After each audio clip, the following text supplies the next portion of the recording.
Guys. I came today to share a little bit about my life experience and my travels and things like that. I'm from Columbus, Ohio.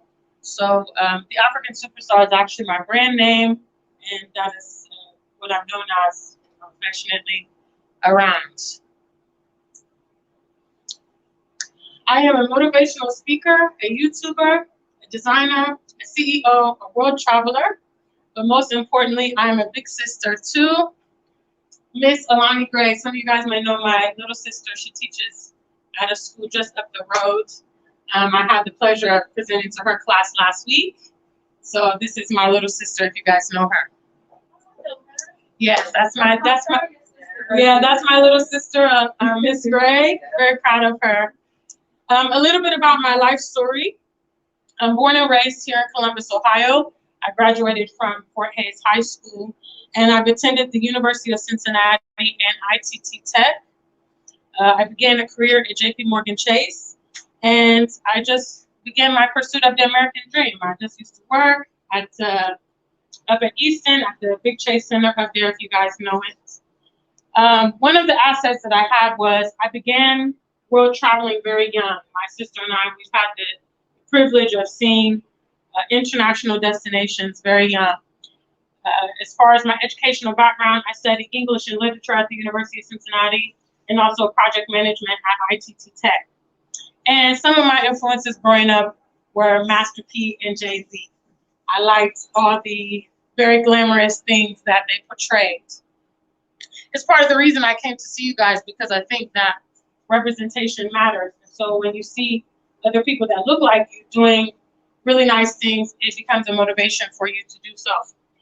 Some of my work history, I've worked for a host of banks, including PNC, Chase, and Fifth Third. I've also worked at the United Healthcare Insurance up at Polaris. Some of the issues I began to experience in my professional career were I was missing promotions and other opportunities.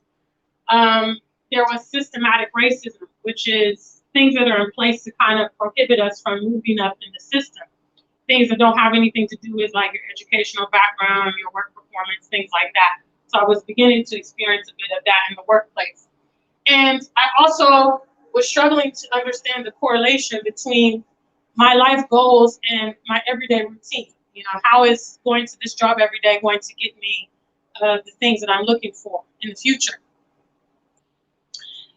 One of my biggest dreams was I wanted to world travel, and I didn't want to wait until I was old to do that.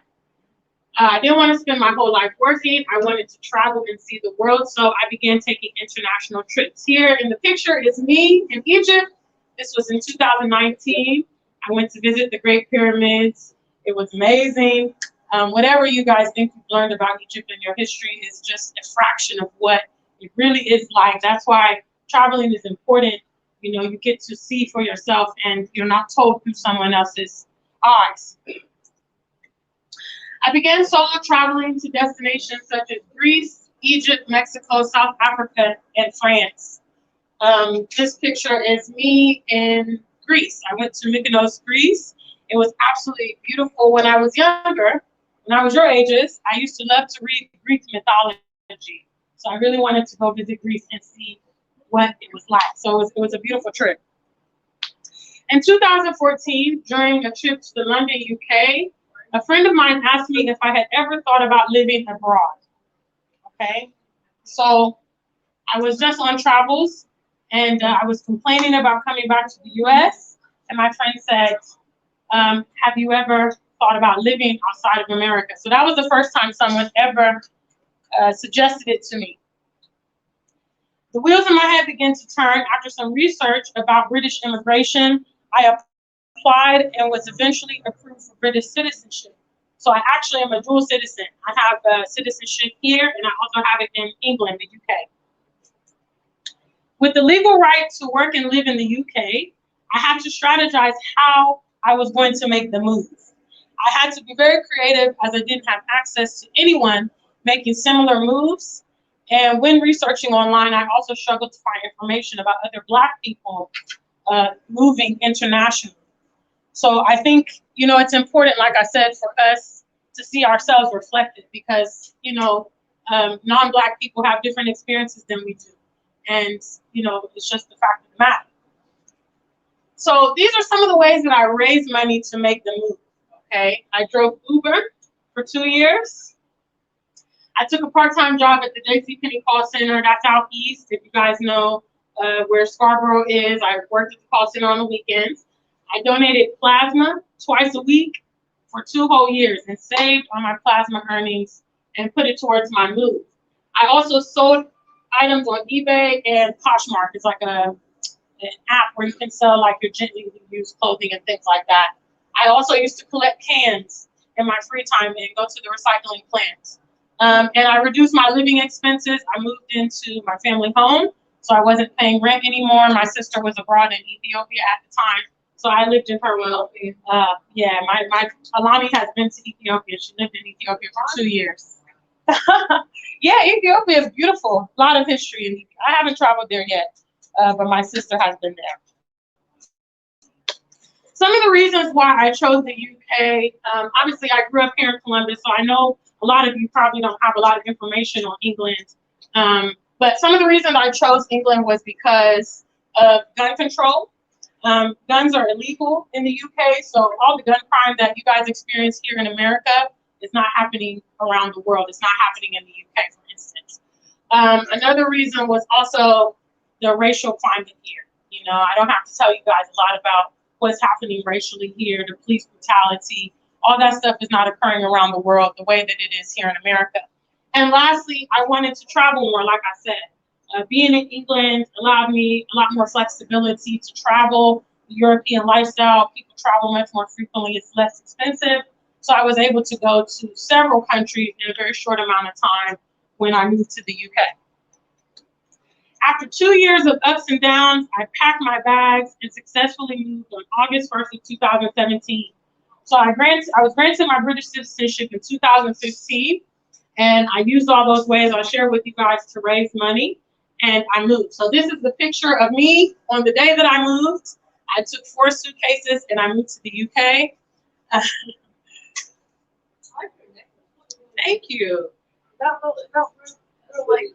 No. It's not real ivory. It's not ivory. It looks like the ivory tooth, like the lion tooth.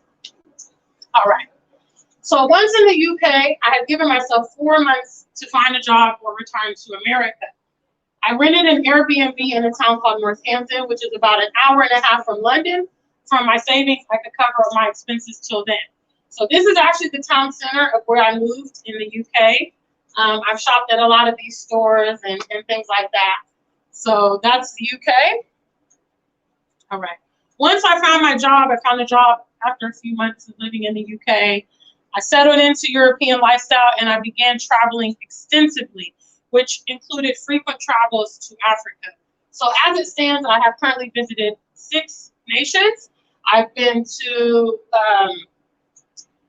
Nigeria, I've been to Ghana, I've been to Egypt, which is here. I've been to Kenya, Tanzania, and also South Africa. Okay. So you guys heard me mention a little bit about the Afrikan Superstar. That is my brand. In 2019, I had my biggest travel year yet with 11 international trips. During one of these trips to Kenya, my cousin suggested I start my own brand and start selling African goods, and therefore the AfrikanSuperstar.com was born. So that is my website. We've been in business now for 2 years. I did bring some of my products to show you guys. This is one of my backpacks. This is obviously my logo is the star. That's me inside the star. And this is the background of the Ghanaian flag, which is where I currently reside. I'm just on a home visit. I traveled back to Ghana this weekend. So this is part of my newest collection, which is called Afrikan Superstar X Ghana. I promote the continent. I promote Pan-Africanism. This is one of my jackets. Yes, I know it is hard, yes. So I'm official. Yes. You tell your parents to go online and shop with the Afrikan Superstar. For the ladies, I have leggings. My products are very bright.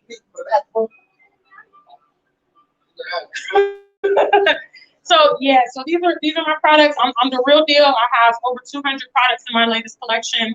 I also have Black Love products and Pan African products. Okay. Thank you guys for your attention. I appreciate it. I'm almost finished. All right. In 2018, I decided to move to Ghana, and I began preparing to make the transition. Some of the reasons I chose to move to Ghana was at the point I moved to the UK, I was really just tired of the Western lifestyle. I was tired of racism. I was tired of living in a non-Black environment. And on the continent, you are part of the majority.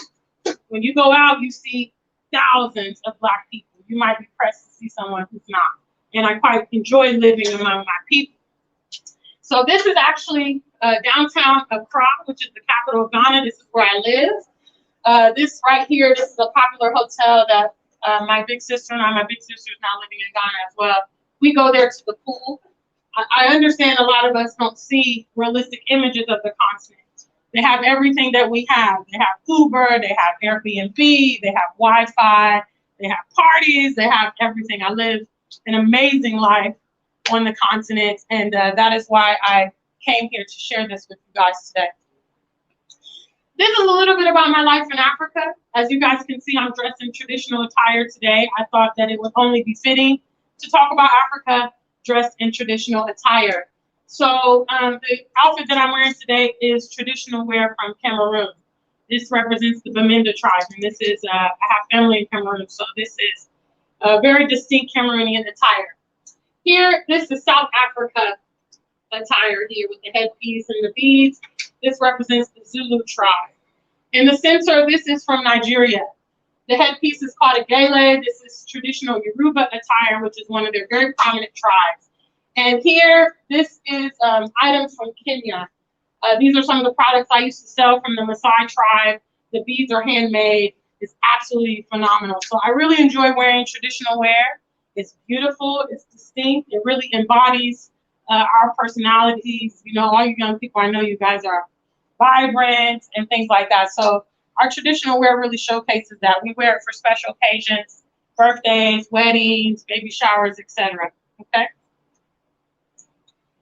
So in 2020, despite the COVID pandemic, it was an explosive year for me. My YouTube channel grew from 3,000 subscribers to 10,000 subscribers, and my business at AfrikanSuperstar.com was booming. In September of 2020, I successfully moved to Accra, Ghana. What is really significant about this is I understand that some people have challenges in their home environments, but I want you guys to know that that does not have to dictate your life. You can make choices and decisions that will change the outcome of your life. You know, certainly I'm the only person in my family who has done these things. And it's all because I decided I didn't want to kind of deal with some of the things here. I want a different reality. Okay. Why I love Ghana. So that is my current home. It's West Africa. I love Ghana because of great weather. First and foremost, growing up here in Ohio, winter time, snow time, you know, my fellow African brothers and sisters here, they know the weather gets quite drastic here. We have wonderful weather in Ghana. It's like 80, 90 degrees all year long, sunny. It's beautiful. Number two is great social life. So many options of nightlife, you know, lots of lounges, lots of great restaurants, beaches. You know, you don't have to kind of wait for summertime to enjoy your life in Ghana. We chill all the time. Number three, fresh food. Here in the Western world, there is a lot of chemically modified food, and that can impact your health and also your mental well-being. So in Ghana, we have the option to have fresh fish right from the sea. We have mangoes. We have the fruit is just so sweet. It's like candy. You know, I never had this kind of food. And it also really satisfies. Sometimes maybe you go to McDonald's in a couple hours, you get hungry again. You have a pizza, you're hungry again. You eat proper food and it nourishes your body, okay? Number four is friendly people. Contrary to popular belief, we are most welcome on the continent. I'm here to tell you that as someone who moved to a country I'm not from and didn't know a lot of people in. We are most welcome on the continent, unlike where we live here. We're made to feel like strangers, okay? Number four, very powerful. Number five, I'm sorry. being among people that look like me, okay? I think all of us living here have had the experience of being the only one in the classroom, being the only one in the restaurant, going in the store, being the only one. It's very powerful to just be among your people, see your people on billboards. You know, the president of Ghana is black. The police are black. The person who runs the bank is black. You know, it's a very powerful sentiment. My next point, no racism. Can you guys repeat that? No racism. I'm here to tell you that racism is not compulsory, young men and women. It's not required. It's not mandatory. If you decide you don't want to suffer, you don't have to. You have options. It may require you being creative, as I have done, but certainly you can change the dynamics of your future. Okay, you guys are the young people, you guys are tomorrow. So it's very important that you know if this environment is too toxic for you, it's too difficult. Some of your peers might promote you, just get on with it because that's the way it is. But you don't have to. Okay, you don't have to deal with that. My last part is significantly less violence every day, even since I've been here in town. Shootings every day, robberies every day. You know, the continent is a much more safe place. There are some countries that have conflicts, but there are 54 different nations on the continent, and very few of them are experiencing conflicts currently, probably less than 5. So that gives you a lot of diversity of peaceful places to live. African people believe in resolution. They'll discuss, they'll include their elders, they'll go to their church people before they resort to violence or any kind of dangerous activity. Okay, so it's important that you know, I know what you may hear, but it's not necessarily true. Okay, so I'll share this with you guys at the end. I was featured on BET this spring. They interviewed me about my journey to the continent, so I will share that with you at the end. Okay? I'm getting some questions. Hold your questions. I'm almost done. So, again, why I've come here today is I want to open your minds to opportunities.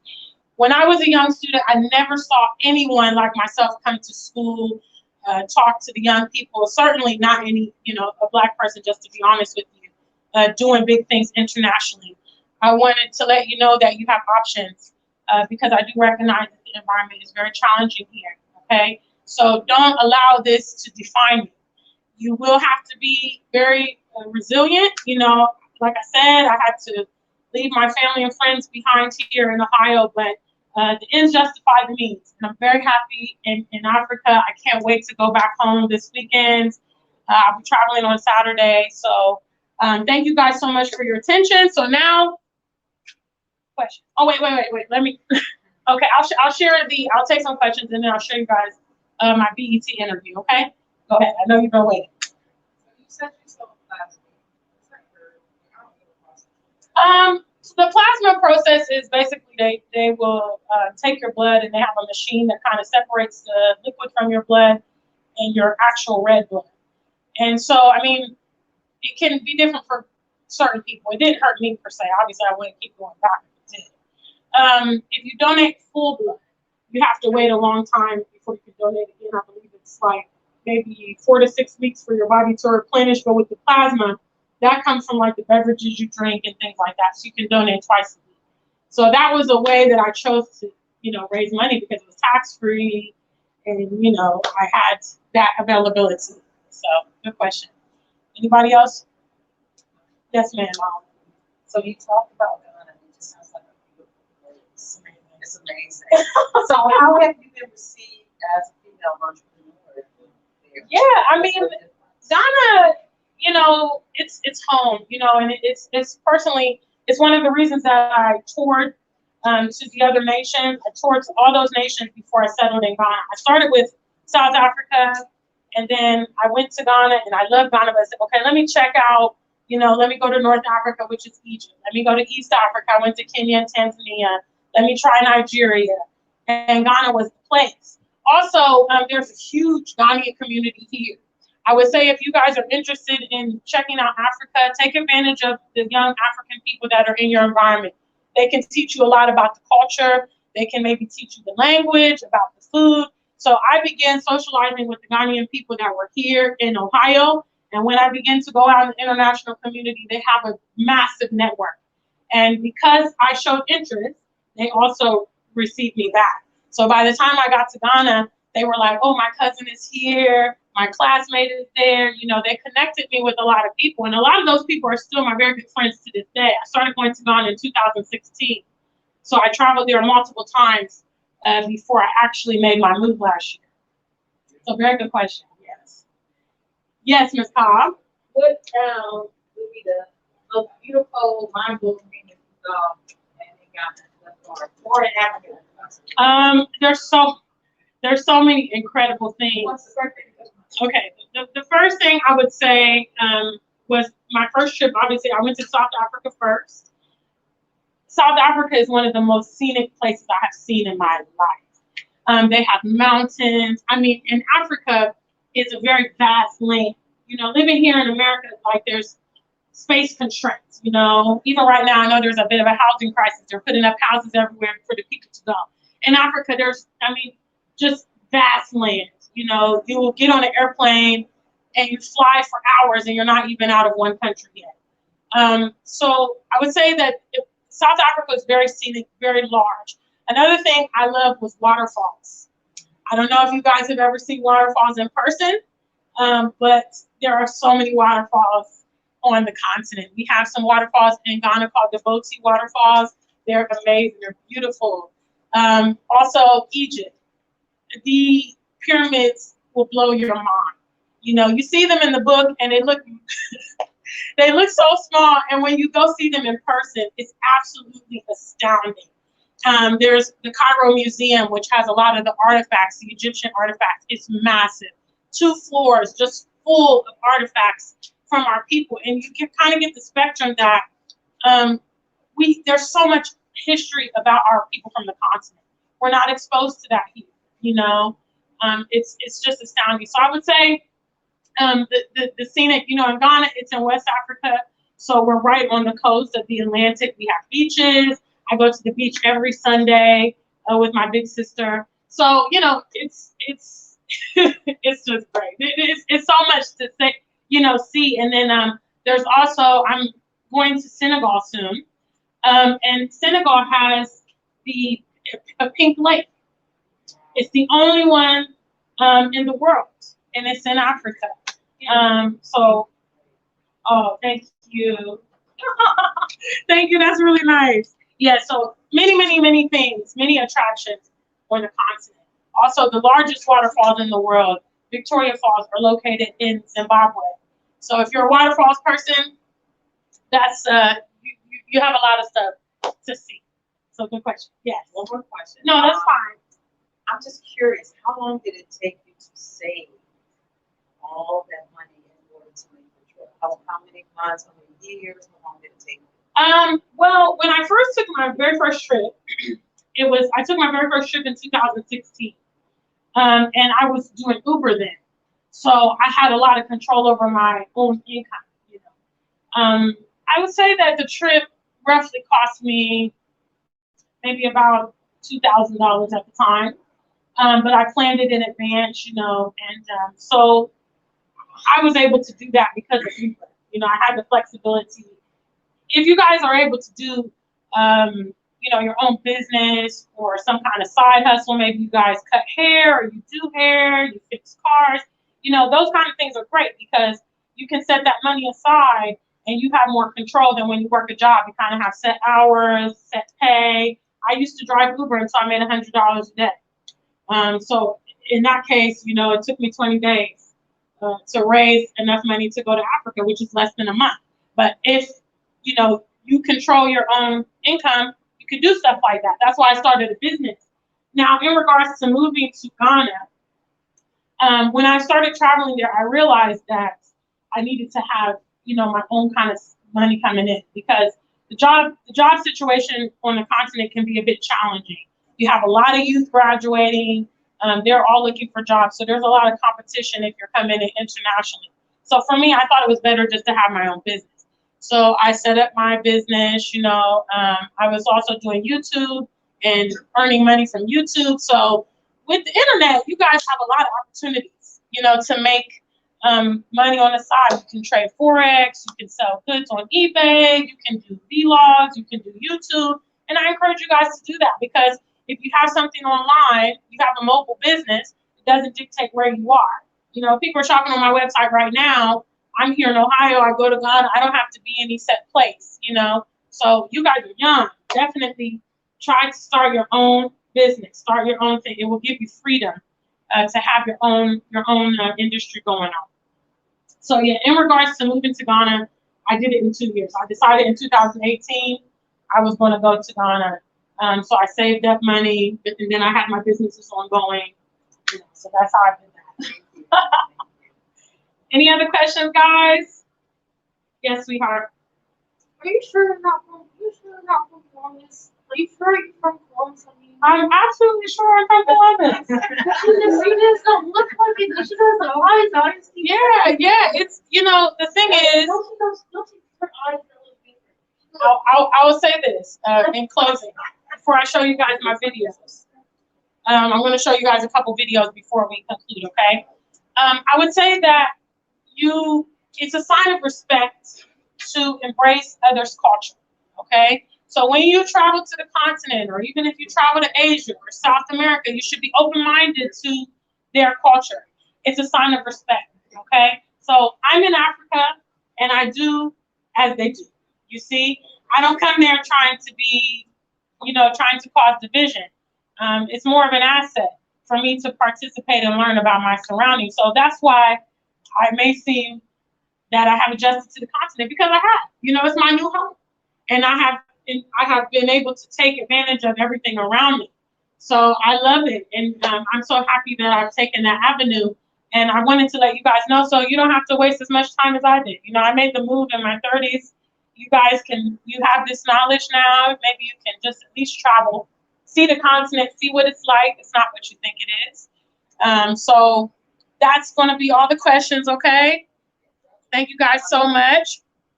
All right, so I do want to show you a couple things just so you know that I am all that I say I am, okay? You are also more than welcome to follow me on social media, okay?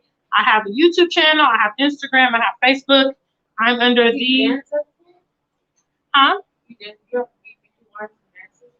some dances. Yeah, I know some dances. I party a lot. I'm not going to dance for you. No, I'm not going to dance. Okay, this is my channel. If you guys look for me, my channel got up to 11K, and YouTube took my channel down because they said I violated community guidelines. And essentially what that goes into is censorship. They don't want this message to get out. And I believe each one teach one. So I've experienced this, and I have a responsibility to my community to share the word. So we're rebuilding my channel.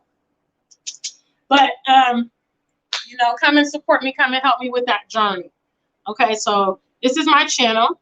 Perhaps mild and this is actually my BET interview. I'll share with you guys. By comparison, in terms of weaponry, Black American freedom movements have embodied the fighting spirit of the Maroons for centuries.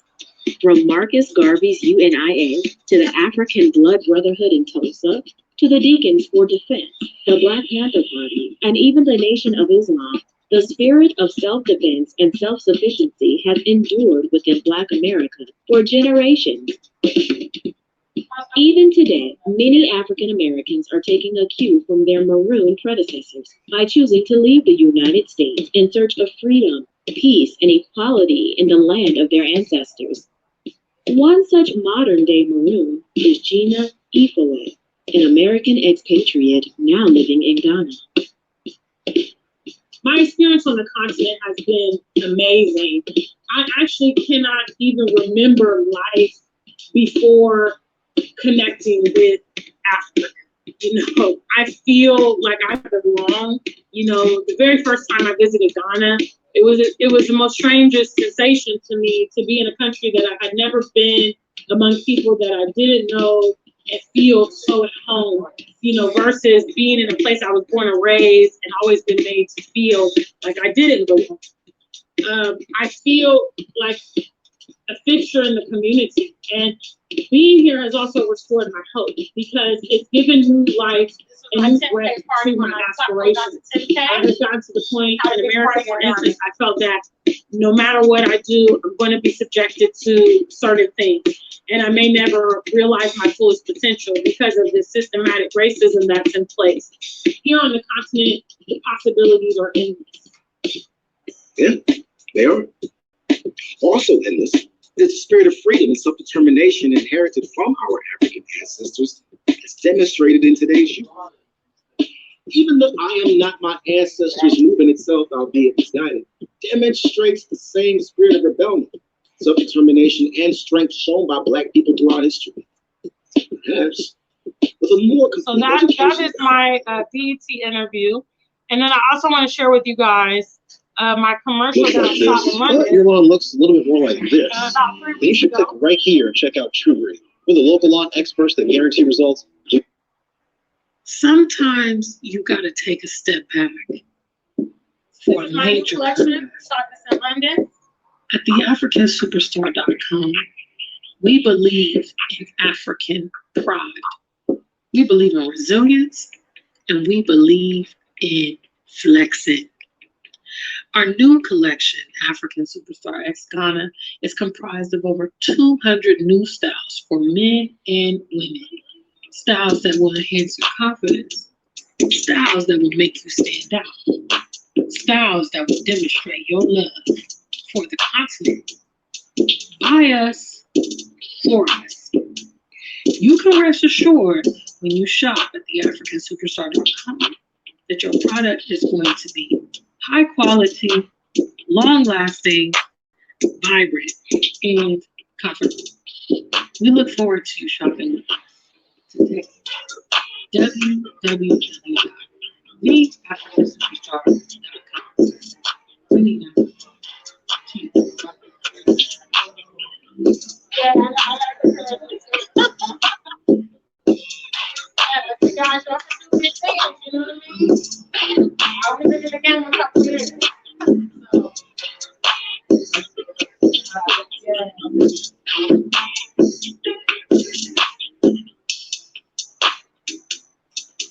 Shot this in London. I'm a very good videographer there. That's my good friend Victor.